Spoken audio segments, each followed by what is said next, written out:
I'm clairvoyant. Sometimes I see them here, like behind you, I can see things. Or sometimes I see them here in my third eye, and sometimes it's kind of like picture in a picture, like I'm looking up through my eyes, but there's a whole scenario going on inside. And I'm clairaudient, which means I hear. Okay. So they can speak to me and I can hear them. And I'm clairsentient also. So I might be walking into a room and all of a sudden it's like, oh, we got company in here. So one morning I woke up and my dog was always laying right beside me down on the floor by my bed. And in my waking state, I heard her say, I can't get it. It's stuck behind my left leg. There's a tick behind my left leg and I can't get it. And so as we woke up, he usually got out of bed first, and I said, Rick, would you just check Amy behind her left leg? She was just telling me she can't get that. There's a tick back there, and we live out in the country, and ticks get on animals, and you take them off, and everything is good. Well, sure enough, there was a tick behind her left elbow, and he just looked at me like, really? And then he said, you knew that was there, and I said, no, she just told me. I would have never left a tick on my dog overnight if I could have taken it off. So I thought that was kind of an interesting experience. It was very validating for him. For me, I knew that she was talking to me. I'm in my 453rd lifetime. So I was channeling on paper, and I said, I want to know how old I am. I want to know why I'm here and how old I am and what am I supposed to do next.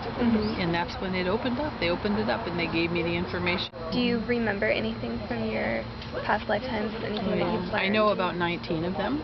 Okay. I know who I've been and what I've done. Is there anything that you sense about any of us here? Like right now behind you guys, I can tell you your guardian angels are standing very close. As a matter of fact, yours has her hands on the two little knobs that stick up. She's standing right here, right behind you, very totally centered. She has blonde hair. Her head's about right there, and she has a very large, what we would call their wings, but it's not wings. This is the auric field that's around them, the beautiful big energy field. And then yours is standing right beside her, and their energy fields are actually merging.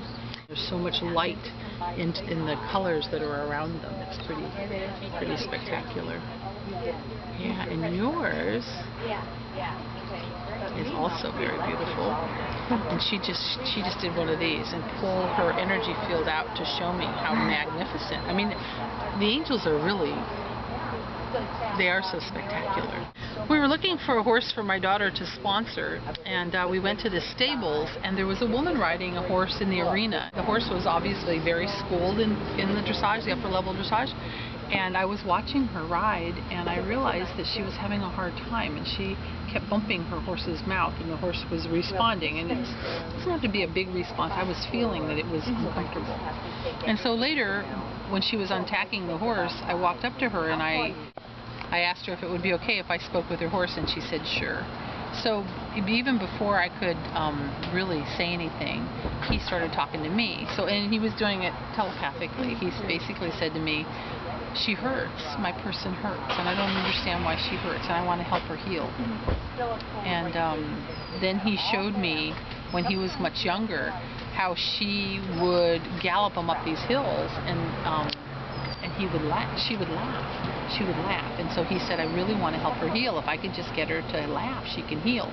So then I looked at the woman and I said, do you want me to tell you? And I told her basically what I just told you guys. And I said, he just said that you hurt, and that he doesn't want you to hurt anymore, and that when you hurt, he hurts. And she started crying. And I said,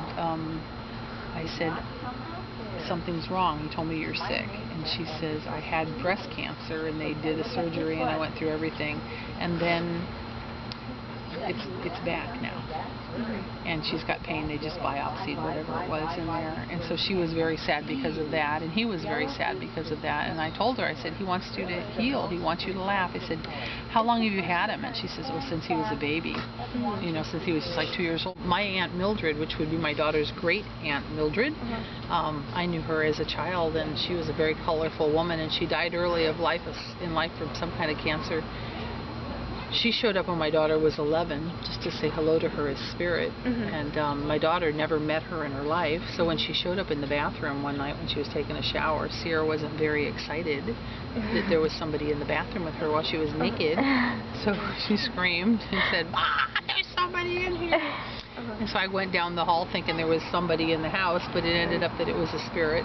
And so I just tried to teach her. I said, you know what, ask her what she wants, or tell her to be gone. If you don't want her, tell her I don't want you here. I said, they'll honor that. These are ancestors. They hang around and they check on you. Maybe your grandfather died, 20 years ago and before you were born, and they can still come back and check on you. And you know what? You may not know them in this lifetime, but in the in-between, I guarantee you, you know.